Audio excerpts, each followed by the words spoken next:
Minha mãe sempre olhou para mim e para minha irmã e disse constantemente para nós: o trabalho é algo que vai fazer vocês crescerem na vida de vocês. Então trabalhem, independente se vocês estiverem numa sala fechada, imagine que tem alguém aqui ao seu lado, observando tudo que você está fazendo. Portanto, faça o correto. O fator número 1 que as pessoas estavam indo para o litígio era porque saíram com uma grande tristeza e insatisfação de experiência com o último gestor. Então aquilo para mim foi abriram-se as portas e eu falei, alguma coisa acontece. Hoje a função de recursos humanos exerce um papel fundamental numa mesa de board. Ali nós não estamos somente para trazer políticas e processos. Ali nós estamos para entender o negócio, para contribuir com o caminho que a companhia quer trilhar. Esse podcast é um oferecimento da BMW, líder em mobilidade premium. Esse é o podcast Lugar de Potência. Lições de carreira e liderança com o maior headhunter do Brasil. Afinal, tem 1,94 m. Vambora? Hoje eu tenho o prazer de receber uma executiva que está redefinindo o papel de recursos humanos nas grandes organizações. Ela é formada em Direito, com MBA pela FIA, mestrado pela FEA e uma certificação de CHRO pela Wharton. Com quase 20 anos de experiência em multinacionais, ela construiu uma carreira sólida na área de RH, com passagens pela GM, onde ela ficou por 10 anos, e atualmente na Cummins, onde ocupa o cargo de diretora executiva global em Talent Development. Sua trajetória é marcada por uma ascensão consistente, sendo reconhecida como uma das profissionais de RH mais admiradas de 2024.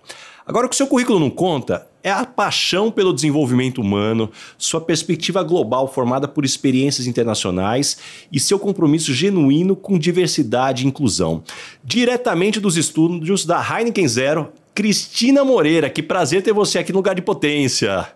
Muito obrigada, que alegria estar aqui. Obrigada pelo convite, Baz, é um prazer estar aqui com você hoje. E Cris, vamos começar pelo começo, como eu sempre gosto. Aonde a cegonha te entregou? Como é que foi tua infância? Que valores da tua criação que você carrega até hoje? Essa é uma excelente pergunta. Bom, eu sou nascida em São Paulo, mas muito pequena.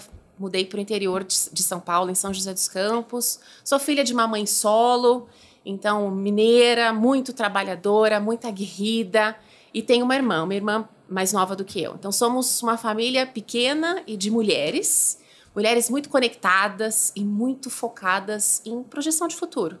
Isso é muito alinhado com os valores que eu tenho na minha base familiar, né? Então, minha mãe trabalhou em serviços rurais, na roça mesmo, não teve oportunidade de estudar, e ela precisou trabalhar muito cedo.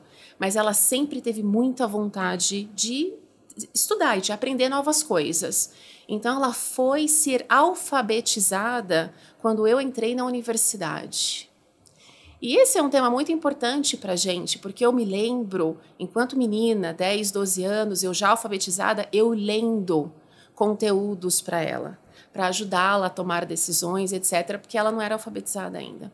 Mas minha mãe, mesmo com essa ânsia e a vontade de aprender e aprender o que o mundo tem a oferecer no aspecto acadêmico e não acadêmico também, ela sempre incentivou muito para mim, para minha irmã, que a gente pudesse aproveitar todas as oportunidades de aprendizado que fossem possíveis. Então, vim desse berço, Baza, um berço de mulher aguerrida, trabalhadora e que incentiva muito o progresso através da educação e através daí, enfim, fui trilhando a minha jornada e sou uma fã incondicional de aprender e estudar todos os dias. Que conselhos você se lembra de receber da sua mãe que te influenciam até hoje na tua vida profissional? Olha, vários, não? Uma mãe que traz muitos valores para o dia a dia, mas minha mãe sempre olhou para mim e para minha irmã e disse constantemente para nós: o trabalho é algo que vai fazer vocês crescerem na vida de vocês. Sejam independentes e trabalhem de forma honesta. Então, trabalhem independente se vocês estiverem numa sala fechada, imagine que tem alguém aqui ao seu lado, observando tudo que você está fazendo. Portanto, faça o correto. Não importa aonde esteja, o que você esteja fazendo, não importa se você esteja sozinha numa discussão para o lado do que é o certo, faça. Então, esse sempre foi um conselho muito forte, algo que eu vivo muito na minha vida. E o segundo, eu acho que é muito sobre aprender. Incansavelmente, minha mãe sempre nos orientou: aprenda.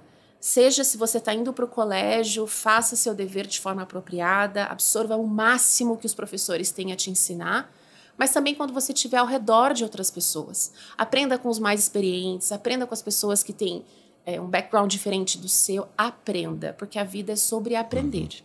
Então, acho que esses sempre foram os 2 principais pontos assim, do nosso berço.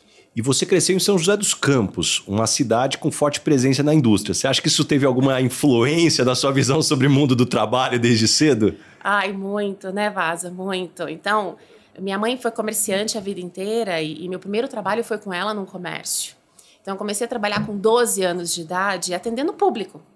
Eu gosto muito de lidar com pessoas, estar no meio das pessoas por conta dessa inicial experiência nesse comércio. Mas morando em São José dos Campos, uma presença forte de Embraer, General Motors, que tem lá, a própria Johnson & Johnson. Então, a gente tem uma série de grandes indústrias. No determinado momento, aquilo sim me influenciou. Ao ponto de eu falar, não, eu preciso entrar em uma dessas grandes empresas. Então, isso se tornou um sonho, confesso. Mas aí, falando em sonho de carreira, você se forma em Direito, inicia a tua carreira como estagiária na Justiça do Trabalho, depois vai para a Caixa Econômica Federal. Quais eram os seus sonhos de carreira naquele momento? Pois, base interessante, porque o direito, para mim, eu sempre fui muito apaixonada por aprender o que é de direito, o que nós podemos e devemos exigir para viver bem em sociedade. Então, isso foi o que me norteou a estudar direito. Mas, diferente da grande maioria dos meus colegas da universidade, eu nunca tive o sonho de seguir uma carreira de concursos públicos. E eu queria advogar. Então, eu trilhei todo o tempo da universidade pensando em advogar. Por isso, fui para a Justiça do Trabalho. Depois, tive a oportunidade de trabalhar no jurídico da Caixa Econômica. Trabalhei com profissionais incríveis. Aprendi muito sobre o âmbito jurídico. Mas interessante aqui quando eu estava ainda na Justiça do Trabalho, o nosso dia a dia era muito sobre litígios. Audiências durante todos os dias, e eu comecei a observar que tinha um ponto comum de diferentes trabalhadores e as respectivas empresas vivendo aquele litígio, que era a insatisfação, o sentimento ruim que as pessoas levavam para aquele litígio. Então eu pedi permissão naquela época para a pessoa que era responsável pelo jurídico lá na Justiça do Trabalho, e falei, eu posso fazer uma pequena pesquisa com esses trabalhadores que estão vindo aqui no jurídico, para a gente poder entender o que está acontecendo, o que os trazem aqui na justiça, diante de todo esse litígio. Basa, 2 meses de uma pesquisa rápida, 6, 7 perguntas, uma pesquisa muito simples, me trouxe que o fator número 1, que as pessoas estavam indo para o litígio, era porque saíram com uma grande tristeza e insatisfação de experiência com o último gestor. Então, aquilo para mim foi abriram-se as portas e eu falei, alguma coisa acontece nas relações de trabalho. Então, vai além do que diz a legislação, vai além do dia a dia de uma relação contratual. Aqui tem uma questão que é como é a relação entre gestores e os seus colaboradores.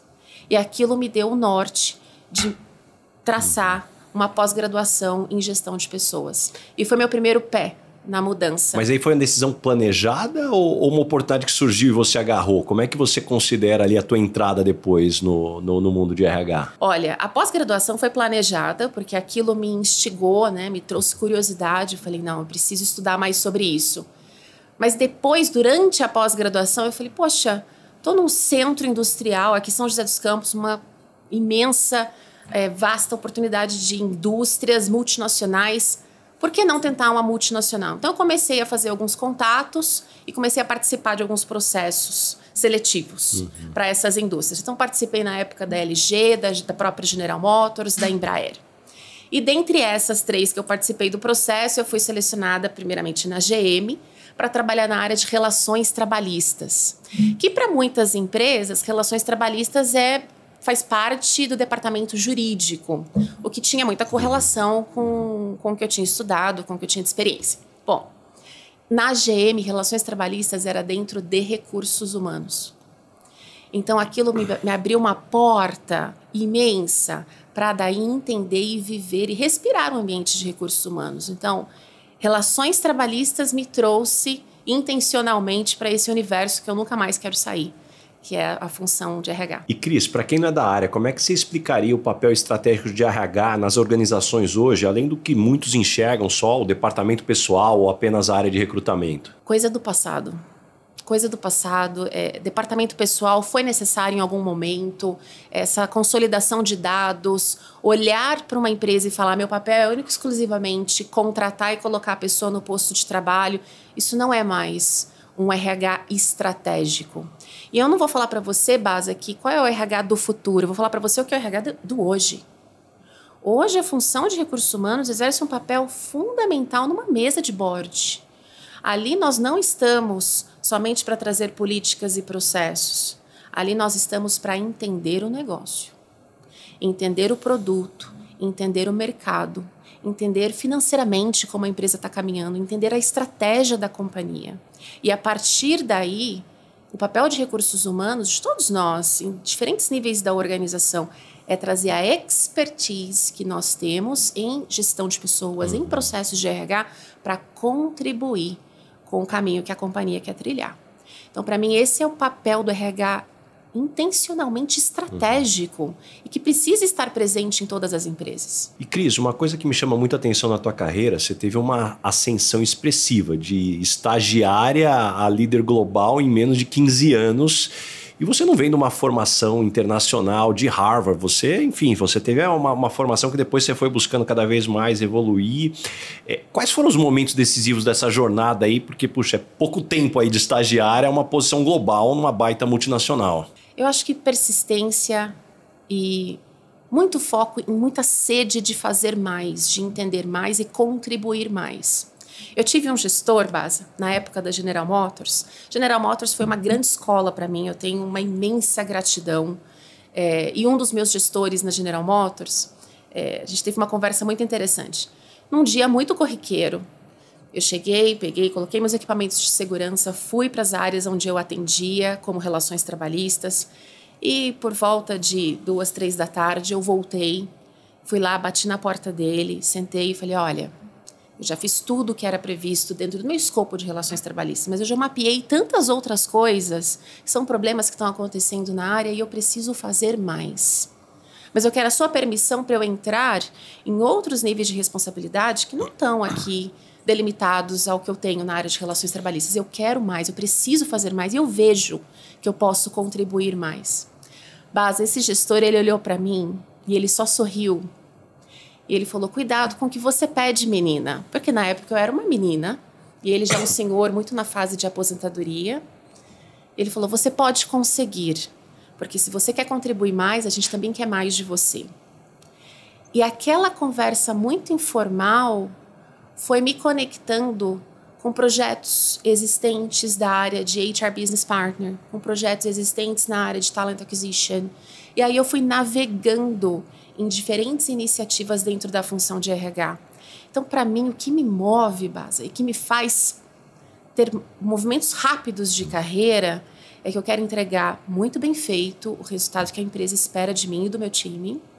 Quero desenvolver pessoas para deixar pessoas prontas para o meu plano de sucessão. Então, todos os lugares que eu passo, eu chego, eu já olho quem são os sucessores para essa posição que eu exerço hoje. E eu preciso deixar essas pessoas prontas já. E curiosidade para o que mais eu posso fazer, aonde mais eu posso estar e o que mais eu posso aprender e contribuir. Acho que isso é uma coisa que me brilha os olhos mais do que qualquer outra. E Cris, as grandes empresas, né, as grandes multinacionais, frequentemente têm suas próprias linguagens, códigos, culturas. Como é que você aprendeu a navegar esses ambientes quando você estava começando? Olha, bom, acrônimos, códigos, culturas, esse é um universo muito vasto, né? Quando a gente olha em multinacionais especialmente, né? Bom, tanto a General Motors quanto a Cummins são empresas americanas. Então, a título de cultura, eu pude vivenciar e eu confesso para você que eu me sinto muito conectada com essa cultura de foco em resultado, trabalho em time. A Cummins traz isso muito forte, trabalho em time, colaboração, a gente vence enquanto time, a gente entrega melhor enquanto time. Então, conectar essa cultura e os valores da empresa com a forma que eu enxergo a vida e com os meus valores pessoais é algo que eu acho que me ajuda muito a navegar. E e fazer parte e ficar imersa nesses ambientes organizacionais. Então, eu gosto muito. Eu acho que os acrônimos, os processos, RH é uma função universal. Se eu olho desde um microempresário até uma grande multinacional, eles precisam de pessoas. Então, de certa forma, eles vão ter um olhar para recursos humanos. Mas, claro, os processos, os métodos, às vezes variam os nomes, os acrônimos, né, a metodologia. Então, eu sempre busco trazer e faço muitas perguntas. Aonde eu estou? Antes de eu chegar e trazer o que eu tenho de conhecimento, do que eu aprendi, do que eu desenvolvi, seja no âmbito profissional, fazendo, ou seja no âmbito acadêmico, estudando, eu busco sempre primeiro ir com o meu stakeholder, ou ir com o meu time e perguntar. Perguntar, entender, me explica, me ensina, me compartilha. O que você tem aqui hoje? O que você está fazendo? Me ensina sobre esse processo, me ensina sobre esse histórico que vem acontecendo aqui na função. Então, eu aprendo muito com as pessoas e logo após isso eu começo a conectar. Ok, você já pensou em tal forma? Você já considerou essa pesquisa? E aí a gente constrói em parceria. Então, essa é a forma que eu vejo de todas as mudanças que eu tive. Eu tive muitas mudanças na minha carreira, Basa, e eu busquei sempre fazer um onboarding muito ágil. Porque eu falo, bom, a empresa me trouxe para cá porque ela tem problemas para resolver. Então, como eu posso trazer agilidade na resolução desses problemas em conjunto com o time e com os meus clientes, né, com os meus stakeholders? Então, perguntando e conectando pensamentos. Acho que para mim essas são duas formas essenciais. E você falando desse onboarding, puxa, foram 10 anos de GM, depois Cummins. Quais foram as principais diferenças, as mais marcantes entre as culturas e o que você teve que aprender ou reaprender para fazer o depara do que você tinha e funcionava na GM para a nova empresa? Tanto na General Motors quanto na Cummins, duas imensas escolas e oportunidades de aprendizado. Porque eu te confesso que os 10, quase 11 anos que eu estive na General Motors, eu senti como se eu tivesse vivido 30. Porque eu trabalhei em 7 diferentes plantas, eu tive 2 expatriações, fiquei fora do país, em diferentes áreas de recursos humanos, tive a oportunidade de liderar inúmeras iniciativas e, inclusive, quando eu vejo o Onix, que é o carro, que foi o carro mais vendido por muitos anos da GM na rua, eu consigo me emocionar até hoje, não estando na GM mais. Porque parte daquele projeto de trazer a implementação daquele novo produto eu sei que teve a minha contribuição. Então, essa mudança entre as posições que você está, que eu estive na GM e na Cummins, elas passam muito rápido porque são muito intensas, né? A GM me trouxe bastante aprendizado e eu vou te dizer que a cada mudança ou para país ou para cidade diferente é um novo emprego. Eu tinha que aprender de novo sobre o time, as pessoas que eu conectava, o que a gente tinha que desenvolver, quais eram as principais visões estratégicas para serem entregues. Então, essa é uma nova oxigenação.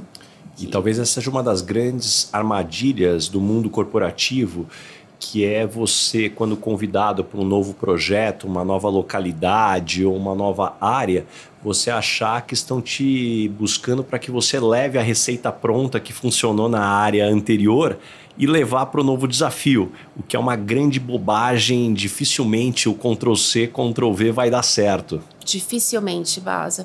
Eu acredito muito a experiência vivida, ela contribui.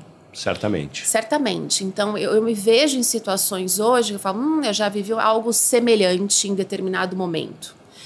Elas contribuem, mas eu concordo plenamente com você. Se a gente repete as decisões do passado, a gente sofre um grande risco de não ter um futuro promissor, como aconteceu lá atrás.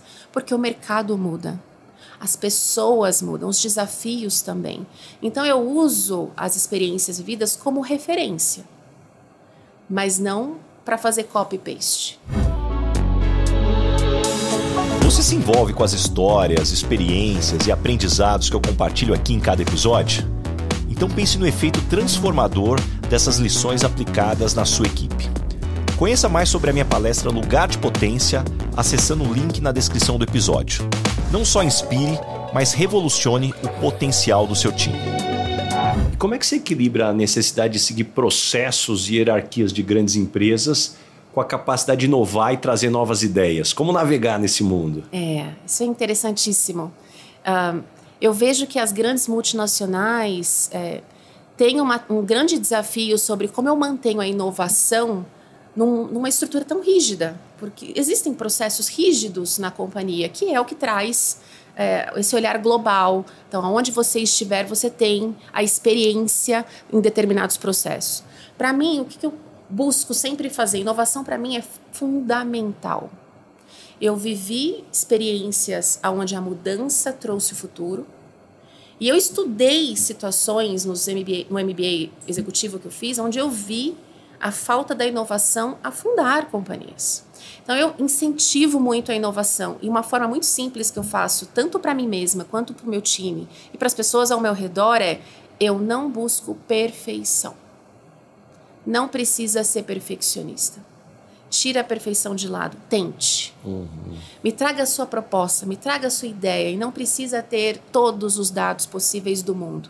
Vamos explorar as possibilidades. Então, através de criar muitos fóruns de discussões abertas com o meu time, com os meus clientes, a gente estimula muito a inovação e a criatividade na forma de resolver os problemas. Em determinados momentos, a gente segue para decisões já padrões, já existentes, porque a gente avaliou que aquele seria o melhor caminho. Em outros, Baza, vem ideias excelentes, brilhantes, que a gente nunca tinha considerado. Então, a gente testa. E eu acho que isso precisa estar no ambiente de trabalho constantemente, não? Tira o perfeccionismo e dá espaço para a criatividade, deixa a gente testar novas possibilidades. Eu incentivo muito isso. E, Cris, visibilidade é um tema crucial em grandes empresas. Como ser visto, como ser notado. Como você acredita que um profissional pode garantir que o seu trabalho seja reconhecido pelos tomadores de decisão sem parecer aquela autopromoção barata? Sim. Eu acredito muito, eu acho que as relações e a conexão, ela faz parte do ser humano e ela contribui muito no ambiente corporativo. Mas isso eu não acredito que isso é um fator exclusivo para o crescimento de carreira, para você adquirir novas posições e ter novos desafios. Eu acredito muito, Baza, no valor do trabalho entregue. Então, eu tenho um exemplo muito singelo, mas que explora muito isso, para eu poder compartilhar aqui contigo. Eu lembro a primeira vez eu entrei na Cummins, eu era líder de recursos humanos a nível Brasil, para Cummins, e poucos meses que eu estava na empresa, eu fui para o headquarter dela em Indianápolis, nos Estados Unidos. E eu fui com os meus pares. E naquele momento eu sentei em uma das mesas no escritório aberto e eu vi o meu líder andando, ele estava indo para uma outra sala e todo mundo o cumprimentava. E ele brasileiro, à época morava no Brasil, e todas as pessoas o conheciam. E eu olhei e eu falei assim, gente, ele não mora aqui, ele não está aqui todos os dias e todo mundo conhece ele. Interessante, e aquilo ficou na minha cabeça.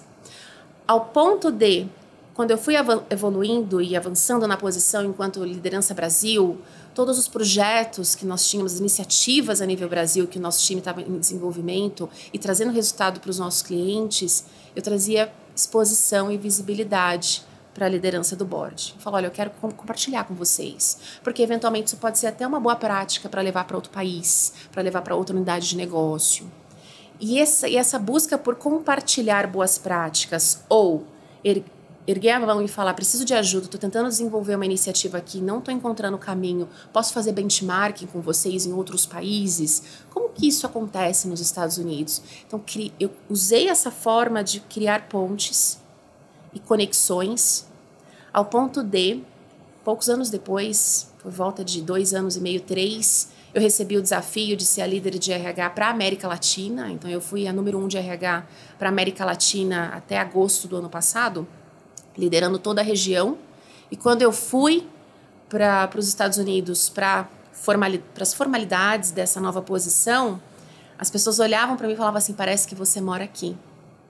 Porque a gente te conhece, a gente sabe tudo que você lidera e tudo que está acontecendo na sua região. Então, a gente pode contribuir com você e você contribui com a gente. Esse feedback que eu tive do board, Baza, para mim, foi maravilhoso. Porque eu vi que eu consigo trazer a corporação para uma região. E, Cris, nesses últimos anos a gente viu mudanças profundas, né, no mundo do trabalho. Pandemia, trabalho remoto, novas gerações, inteligência artificial, não falta tempero aqui para a gente colocar. Como é que essas transformações, na tua visão, elas estão redefinindo a relação entre empresas e colaboradores? Eu acho que a gente precisa se reinventar e evoluir junto com essas mudanças de mercado, Basa. O que a gente praticava 10, 15 anos atrás, de ter modelos padrões de trabalho, não vão funcionar daqui para frente. A gente precisa ter muito mais flexibilidade. Acho que esse é um primeiro ponto. O segundo ponto é muito mais agilidade com relação às mudanças.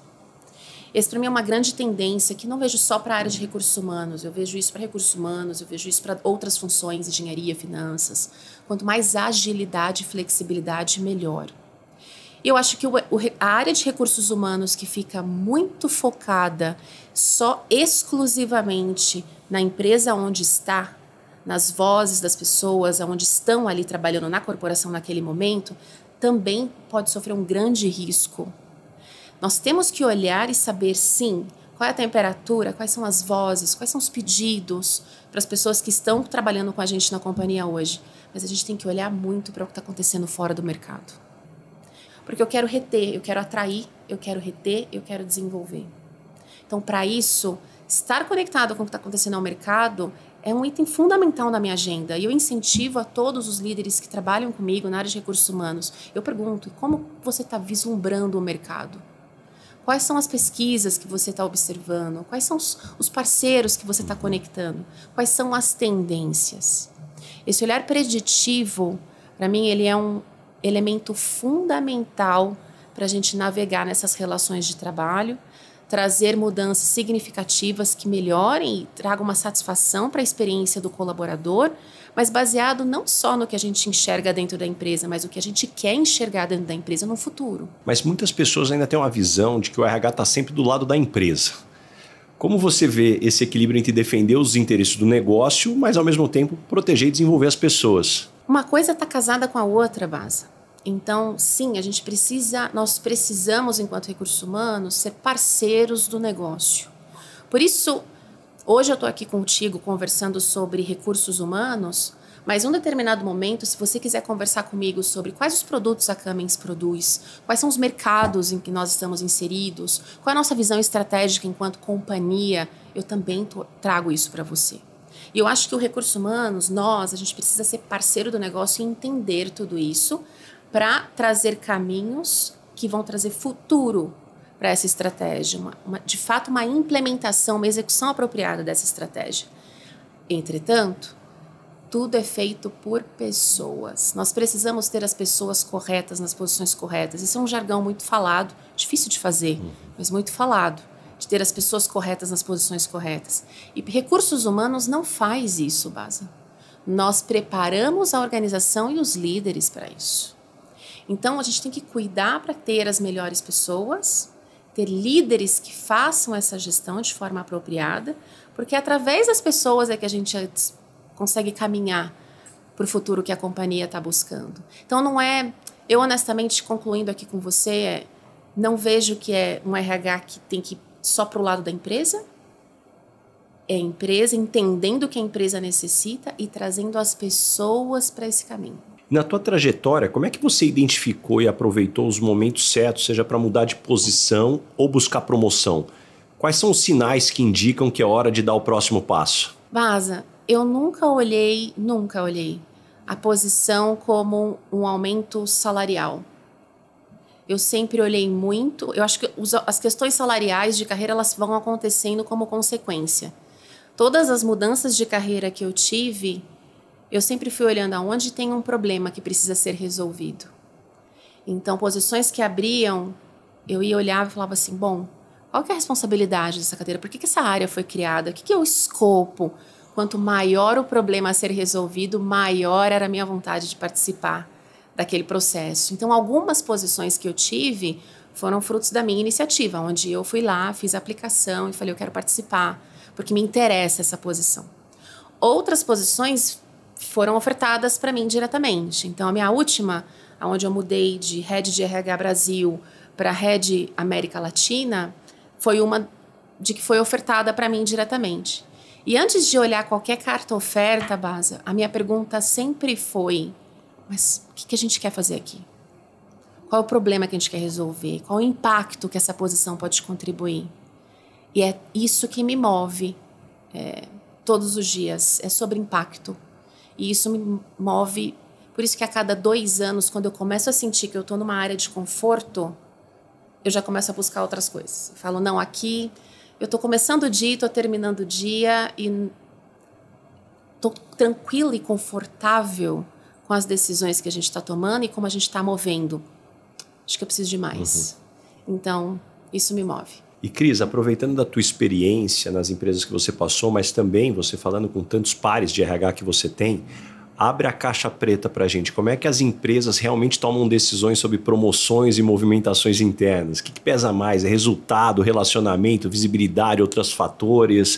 O que você pode dar de dica para quem está nos escutando? Com certeza, Vaz. Acho que essa é uma pergunta excelente. Todos nós estamos aqui buscando crescimento de carreira. E nós, enquanto empresas, nós fazemos... existe uma responsabilidade importante que é de continuidade de negócio.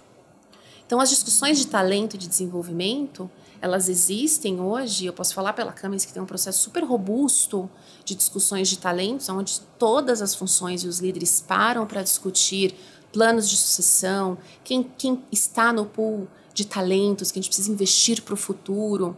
Mas o que você precisa fazer para estar ali? Primeiro, acho que ponto número 1, a carreira está na mão de cada um de nós. Então, muito embora os gestores identificam potenciais e competências nas pessoas, é muito importante que as pessoas verbalizem, olha, essa é a minha aspiração de carreira, é isso que eu busco fazer, eu quero crescer nessa função, eu quero mudar de função. Então, ter conversas de carreira é um elemento importantíssimo, porque nas discussões de promoção a gente leva muito em consideração o que nós estamos identificando e acessando de competências, de habilidades, de experiências, de resultados entregues, mas também a pergunta que vem à mesa é, essa pessoa quer? Isso tá conectado com a aspiração de carreira? Porque, Baza, colocar uma pessoa brilhante numa posição que não é para ela é fadada ao fracasso. Não, e por outro lado também a importância da pessoa dizer o que ela busca, né? Não colocar a responsabilidade do gestor ler mentes, né? Vou ler a mente da pessoa do que ela quer. Isso é fundamental, porque muitas pessoas ainda olham isso, não, puxa, mas aí eu vou faltar com a humildade, ou senão eu vou estar dando um passo errado. A partir do momento que você constrói uma relação de confiança, você precisa contar, até para poder calibrar. Muitas vezes você pode estar com uma expectativa desalinhada do que pode existir no curto prazo. Então acho que esse é um ponto bacana que você está trazendo também. Exato, eu acredito muito em incentivar conversas de carreira e de desenvolvimento. Porque nós, enquanto empresa, a função de RH e os líderes, nós temos uma série de ferramentas para impulsionar o desenvolvimento. Mas a pergunta é o quanto esse desenvolvimento está alinhado com a aspiração de cada indivíduo e o quanto a gente faz o caminho para que essa pessoa tenha as habilidades, o conhecimento, porque o potencial existe, Baza. O potencial é de cada um. Mas a desenvolver as habilidades e trilhar um caminho para ter a preparação, para ter a prontidão, isso é uma responsabilidade grande que nós, enquanto empresa, todos nós temos que fazer. Mas precisa existir conversas que encorajem expressar os desejos das pessoas, para onde elas querem ir. Porque eu gostaria de compartilhar com você uma coisa que existem várias pesquisas que mostram que as pessoas assumem posições nas empresas com currículos brilhantes, em pouco tempo saem. Você já deve ter visto isso grandemente. Por que elas saem? Às vezes porque não se conecta com a cultura, pode ser. Às vezes porque aquele não era o sonho da vida dela, ela não se sente engajada, ela não se sente motivada. Então a gente tem que olhar também, sim, além de questões técnicas, como que a gente cria um ambiente que as pessoas olhem o trabalho e falam assim, eu quero fazer isso, tem um significado para mim, eu quero gerar esse impacto, eu quero contribuir aqui. Esse é o melhor casamento de sucesso. Agora a gente está falando muito de crescimento e oportunidade, eu quero puxar para o outro lado. A gente vive hoje, não só no Brasil, mas no mundo, um momento de desaceleração econômica. Como é que você recomenda que os profissionais se posicionem para se proteger de cortes e ainda continuar crescendo? Que tem o outro lado, muitas vezes a empresa está num momento desafiador. Esse é um grande desafio. Acho que todas as empresas buscam ter uma certa estabilidade. Fazer cortes é algo que gera muitos problemas para cada um de nós, trabalhadores, né, que contribuem dentro de uma organização. Gera muitos problemas de ambiente e gera muitos problemas de custo. Mandar embora também é um custo que está ali financeiramente impactando a organização. O que eu recomendo altamente para todos nós que estamos num momento de incerteza como esse, primeiro, conversar com os gestores diretos e falar, me diga aqui exatamente o que podemos fazer juntos para navegar nesse momento de incerteza. Me diga quais são as prioridades. Vamos focar naquilo que é prioridade, que precisa ser feito, que precisa ser entregue para apoiar o resultado da empresa nesse momento de incerteza. Então, eu acho que tem um olhar muito grande de cada um de nós, com os nossos gestores, para estarmos alinhados ao que é prioridade para a empresa em momentos de incerteza. Esse é o ponto número 1. Ponto número 2, cuide do seu próprio desenvolvimento.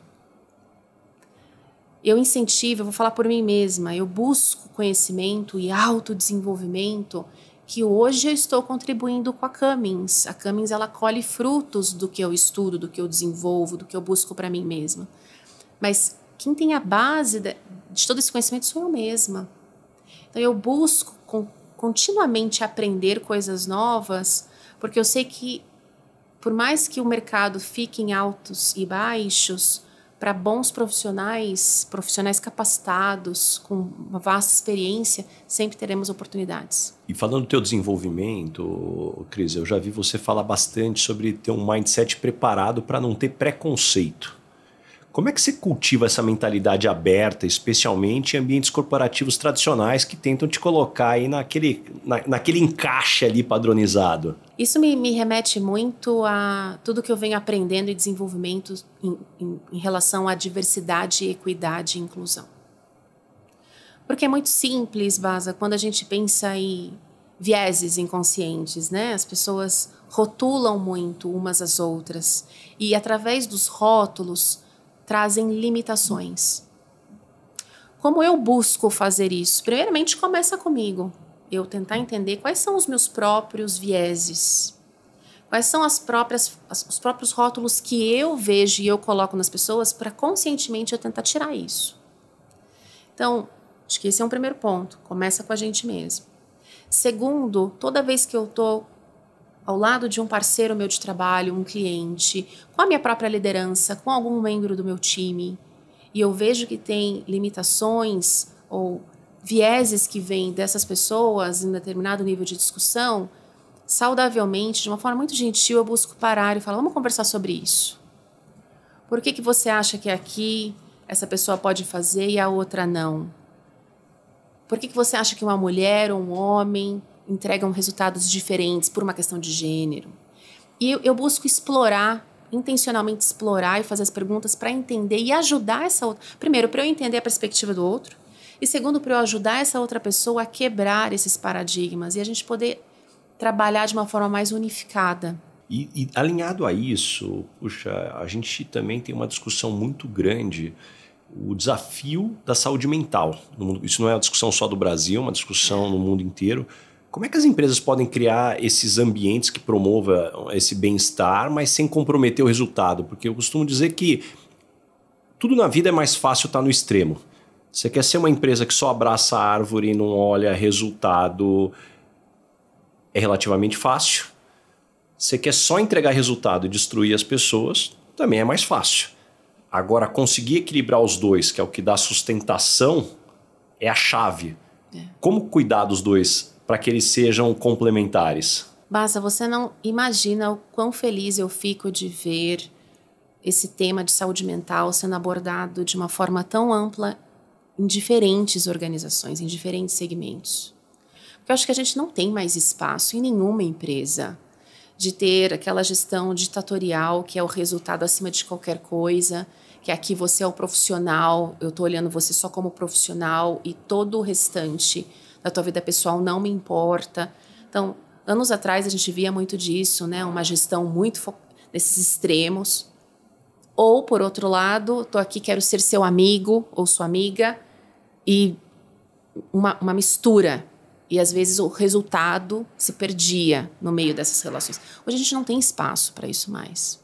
Hoje, para mim, o ponto primordial é nós, gestores, todos nós, a gente tem que enxergar a pessoa como um ser humano completo. Eu estou aqui diante de você, Baza. Você é um profissional respeitado, muito experiente na posição que você faz, mas você também é pai, você também é amigo, você é marido, você é vizinho. Então, eu enxergo você como um ser humano completo. E eu quero entender de você quais são suas preferências, como você se sente hoje. Aqui é o resultado que a gente tem que entregar e eu deixo claro para você o que eu espero de você. O que a gente precisa entregar juntos. Mas eu também quero entender de você como eu te ajudo. Criar um ambiente seguro, um ambiente tranquilo, onde eu conto com você, com o seu trabalho, sua dedicação naquilo que a empresa espera que a gente entregue. E você também conta comigo no dia que você não estiver se sentindo bem, para você falar, Cris, vamos conversar. Eu estou precisando de ajuda aqui. Seja uma ajuda técnica ou só para eu te ouvir. Então, ter esse ambiente seguro, para mim, ele é a base da saúde mental. E nós, gestores, precisamos ter sensibilidade a isso. Mas aí, falando em sensibilidade, tem um outro tema, que é o tema cultural.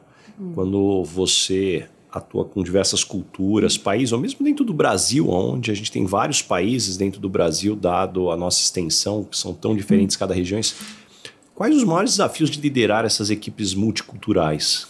Grande desafio, porque determinadas culturas são mais diretas, outras têm uma comunicação completamente entre linhas.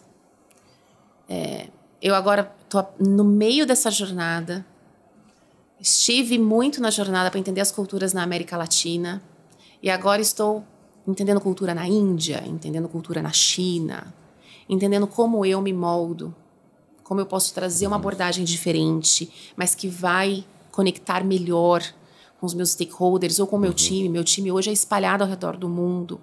Eu sei que é difícil generalizar, mas o que você aprendeu que você coloca em prática com cada cultura? Dá uma dica aí para cada país que você passou, que para você funcionou bem. Primeira coisa, mostrar interesse em conhecê-los. Então, na minha primeira expatriação, eu morei um tempo na Colômbia. Eu me recordo, Baza, que eu fui no avião lendo sobre a história da Colômbia, migração da Colômbia. Quem foram as pessoas que chegaram na Colômbia? Quais eram as bases de cultura? E fazer perguntas. Essa, para mim, é uma forma que eu me conecto muito com as pessoas. Me conta mais. Por que é assim? Por que vocês agem assim? Como é a comunicação que vocês preferem? Como que funciona nas famílias? Porque a cultura ela é uma questão, não é só no ambiente organizacional. A companhia ela reflete um percentual pequeno do que é a cultura daquele país ou da comunidade onde as pessoas estão. Então, eu faço muitas perguntas, Baza, no intuito de aprender mesmo, de por curiosidade para aprender. E baseado nisso, eu convido as pessoas a me ensinarem. Falo, mas me ensina aqui. Olha, eu vou ter uma reunião assim, como deveria ser a abordagem? Olha, eu tenho que dar um feedback para um colaborador, uma pessoa que é daqui e eu não sou. Como é que pode ser dito de uma forma que fique muito clara para a pessoa entender? Me ensina aqui. Eu acho que a gente tem que ter a humildade, Baza, de perguntar para as pessoas e não presumir. E Cris, dado tudo que a gente já falou até agora, na tua opinião, quais práticas de RH você considera ultrapassadas ou ineficazes que deveriam ser repensadas ou até mesmo abolidas, talvez? Olha, eu acho que temos que tomar muito cuidado com a forma como a gente faz recrutamento e seleção. Aquele recrutamento e seleção antigo, de olhar currículo e contratar as pessoas e depois que elas estão lá dentro a gente vê se tem fit cultural ou não, isso já foi. Se existe ainda alguma empresa fazendo esses moldes e quando eu vejo diante dos meus olhos esses moldes, eu falo, não é isso mais, foi no passado. Departamento pessoal, aquela coisa, eu estou aqui só para executar esses processos burocráticos. Isso também não existe mais. Puramente transacional. Puramente transacional, não. Existem, a gente precisa ter os centros de serviço compartilhado, dentro da função de RH, isso é muito comum. Mas existe um valor agregado nos serviços compartilhados, né? De gestão de custo, melhor gestão dos fornecedores. Geração de insights, previsão de futuro, tendências.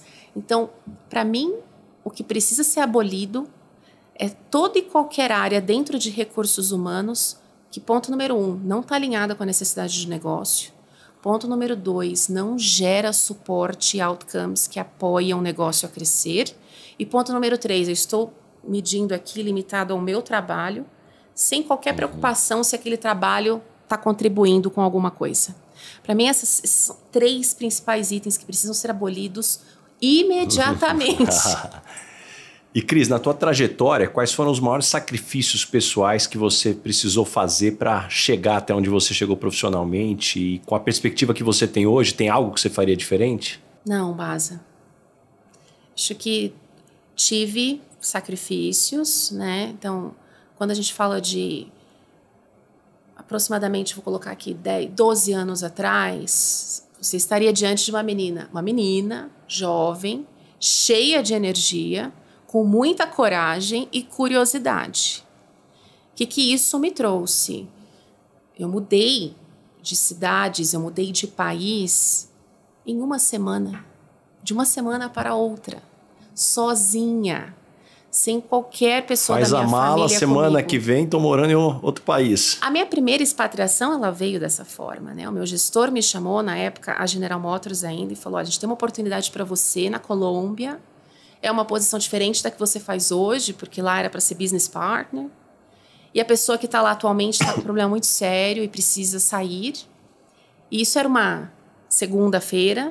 Ele falou, eu preciso que você viaje no domingo. Eu falei, nossa, mas eu nunca estudei espanhol. Eu sempre estudei a minha vida inteira inglês. Eu nunca estudei espanhol. Como eu vou para lá? Colômbia fala espanhol. Ele falou, você é esperta. Você vai conseguir dar um jeito, você é esperta. Então, em uma semana, Baza, eu fiz mala, desvinculei tudo e qualquer coisa que eu tinha a nível pessoal e fui sem saber quanto tempo eu ia ficar. E tem um detalhe muito importante aqui. Como eu nunca tinha estudado espanhol, eu saí da conversa com o meu gestor, entrei numa escola de idiomas e eu falei, eu preciso fazer um intensivo de 4 horas de espanhol de terça a sábado. E eu fiz aquele intensivo, Baza. E aquilo me ajudou a entrar numa confiança no avião. Eu falei, bom, alguma coisa eu já aprendi. Quando eu cheguei no aeroporto, na Colômbia, fui passar pela imigração, eu não entendi uma palavra do que aquele senhor me perguntou. E aquilo me deu um nervoso. E eu pensei comigo, eu não vou sobreviver aqui. Não vai dar certo. Então, aquele pensamento sabotador, ele veio. Mas ao passo que eu falei, não, já estou aqui, eu vou fazer isso dar certo. Então, renúncias e muita dedicação faz parte da minha vida. Em todas as mudanças que eu tive, Baza, seja na esfera pessoal, onde eu saí, deixei minha família, e quando você está longe, em outro país, e você enxerga os eventos familiares acontecendo, né, seus amigos seguindo a vida, casamento das pessoas, e você não está ali, você não está presente, é um esforço, é um esforço. Por outro lado, eu olhava aquele esforço e falava, mas isso é o que eu quero tanto para mim, porque eu estou aprendendo tanto aqui, que ainda assim é um offset que vale.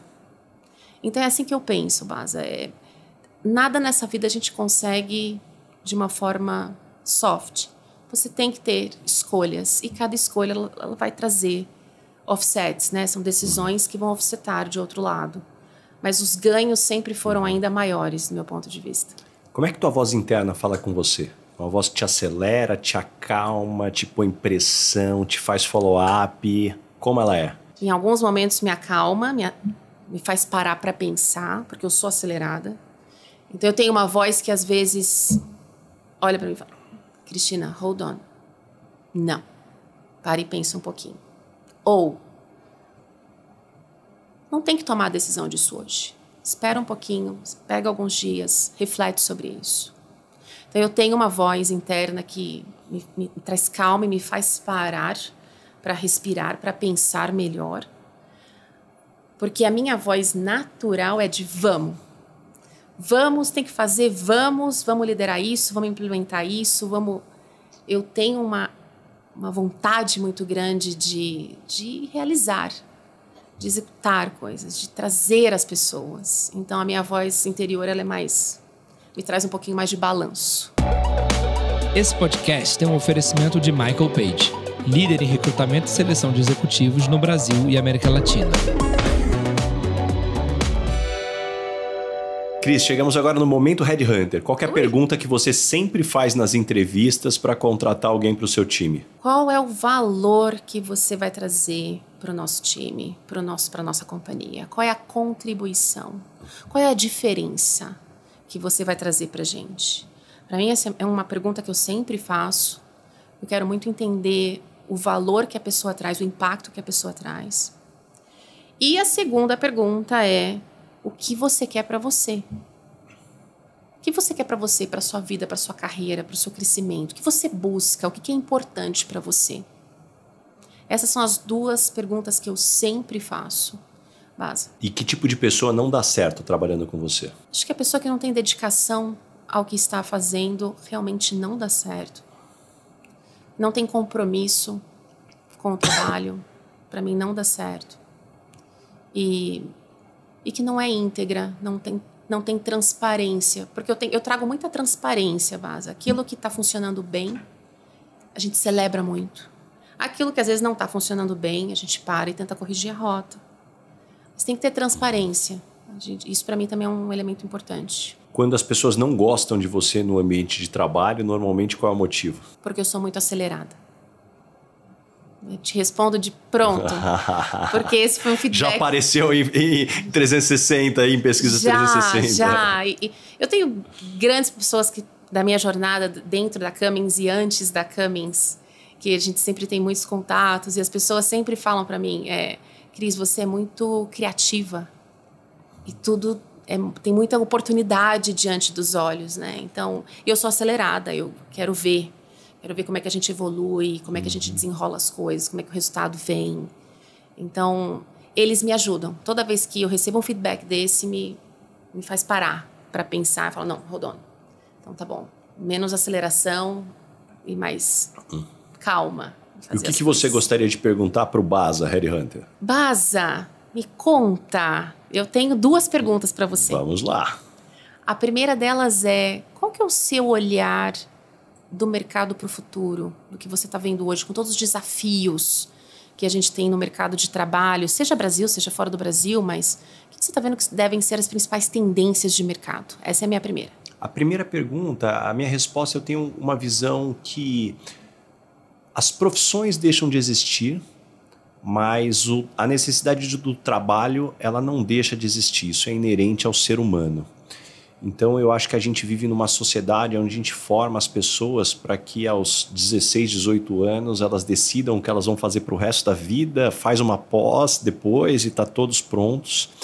E eu vejo muito mais a gente caminhando no mercado de trabalho para uma construção de caixa de ferramentas, um portfólio de habilidades, aonde isso vai fazer com que, quando a gente vá fazer uma transição de carreira, e hoje os estudos mostram que a gente deve ter de pelo menos de 4 a 6 carreiras ao longo da vida. Então, quem está nos escutando aqui, que está naquele frio na barriga, que está pensando em mudar de carreira, sinto informar, não vai ser o último, mas você vai aprender e os próximos certamente vão ser um pouco menos desconfortáveis.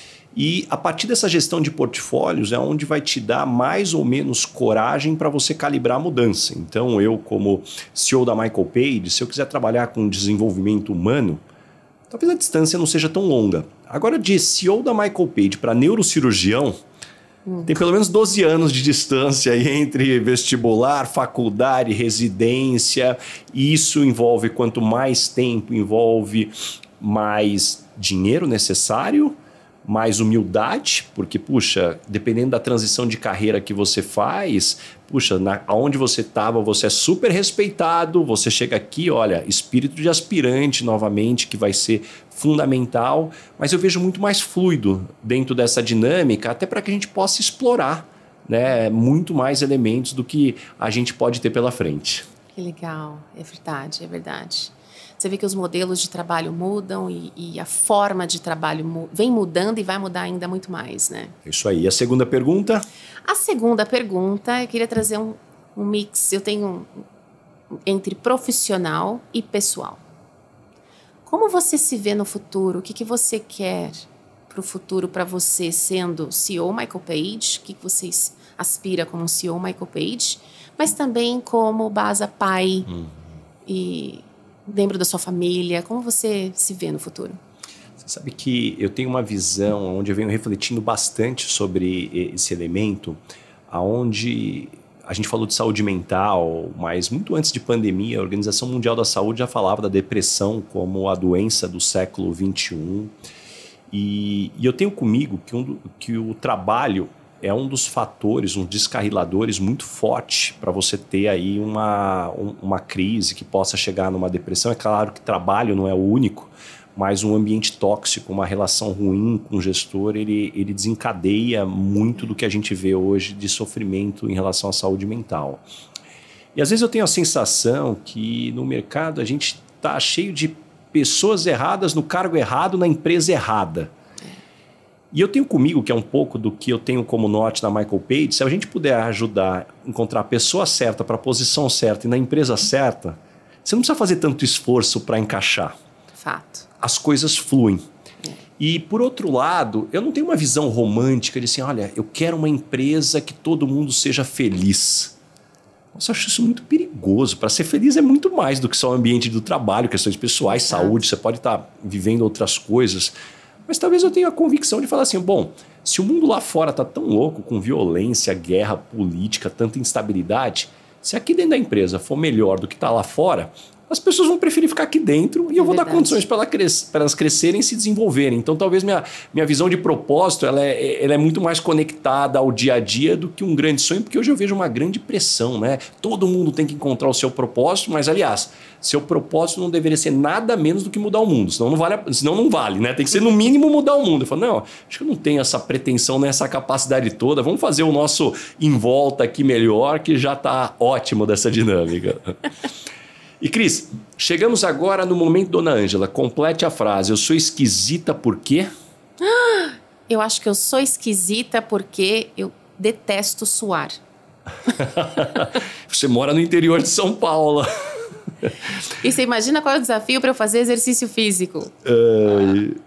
E qual o maior perrengue ou situação engraçada que você já passou no mundo corporativo? Nossa, tem algumas, Basa. Mas eu acho que eu tive um perrengue há um mês que eu estava na minha primeira expatriação na Colômbia. Como eu mencionei para você, estava aprendendo ainda o idioma, né? Aquele desafio todo.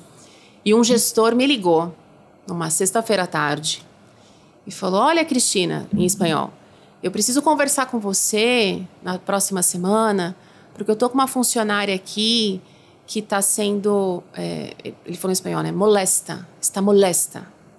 E quando ele falou molesta, eu conectei o molestar no português. No português. Eu falei, não, isso é muito sério. A gente precisa falar já. Aonde você tá que eu tô indo aí? Isso é muito sério. E ele, não, ela tá molesta. Depois a gente conversa. E eu, não. E fui. E fiz ele sair da reunião e fui. Eu falei, não, me conta por que ela tá molesta. Quem tá molestando?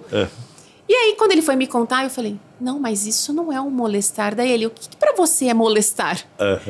E aí, na hora que a gente entendeu, os dois caiu na risada. Eu falei, gente, essa questão cultural e de idioma... Pra quem não fala espanhol, conta pra gente. O que é o molesta em espanhol, Alida?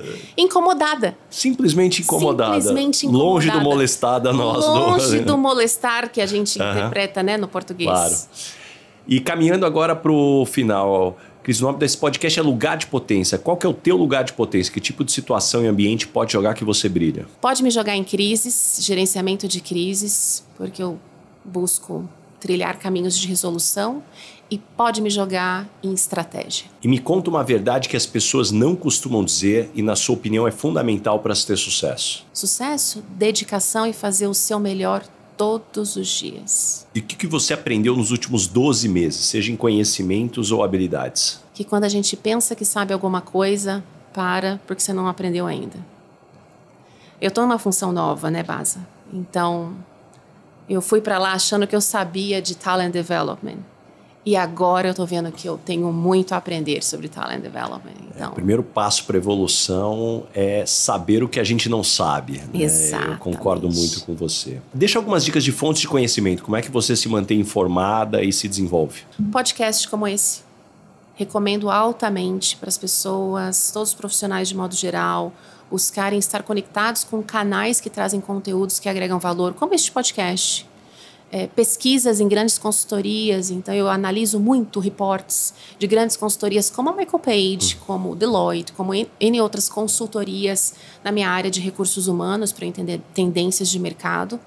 E eu me mantenho muito em workshops. Então, a certificação da Wharton, que eu estou concluindo agora em um mês, é para me manter atualizada, entendendo o que está acontecendo no mercado. E me indica 3 pessoas bacanas para eu convidar para esse podcast e ter uma conversa como essa. Tem um líder incrível, ele é um CFO da Cummins, o nome dele é Carlos Santos. Além de ser um CFO muito parceiro de negócio, ele é um líder extraordinário, um líder muito completo. Para mim, ele é uma pessoa que pode agregar muitíssimo aqui na conversa com você e com todos que vão acompanhá-lo. E também tem uma líder, o nome dela é Mônica Zali, uma líder global, hoje ela está liderando uma área global na General Motors, uma líder que veio de engenharia, passou por recursos humanos e voltou numa cadeira global de recursos humanos, uma história de vida fantástica e uma carreira brilhante, brilhante. Eu acho que a terceira foi uma gestora, que hoje é minha grande amiga. O nome dela é Alessandra Santos, ela é líder global também na General Motors. Hoje ela fez uma carreira enorme em recursos humanos e hoje ela está na manufatura. Então ela traz um grande exemplo de mudança de carreira e como isso pode acontecer, e ela é extraordinária. Que legal, que são 3 baita nomes. lista. É. E uma pergunta que eu faço para todo mundo que passa por aqui, Cris, o que é felicidade para você? Felicidade para mim é ter liberdade, é ter autoconhecimento, é poder respirar bem, ser feliz e seguir. E antes da gente encerrar, Cris, como é que as pessoas te encontram? Que projetos que vem pela frente? Olha, no LinkedIn, eu uso pouco rede social, mas o LinkedIn eu uso bastante. Então podem me encontrar no LinkedIn. E tem uma série de projetos acontecendo a nível corporativo, na Cummins e fora da Cummins também, que prefiro não dividir agora, mas também estou participando de alguns. Mas o LinkedIn, com certeza, é um principal canal que eu acesso constantemente. Então, quem precisar trocar uma ideia, quer trocar uma experiência, quer um conselho, vamos lá, ficarei feliz. Muito bom, Cris. Adorei. Eu tenho certeza que todo mundo que nos escutou até aqui saiu com páginas de anotações, muitos insights, muitas lições. Aliás, quem escutou esse episódio até aqui, já aproveita para compartilhar esse episódio com todos os amigos nos grupos de WhatsApp, que tem muito conhecimento bacana. Muito obrigado mesmo, Cris, por abrir tua agenda. Fiquei muito feliz aqui de conseguir ter essa conversa tão legal com você. Imagina, eu que agradeço, Vaz. Sempre é um prazer estar aqui com vocês. Obrigada. Valeu, obrigado.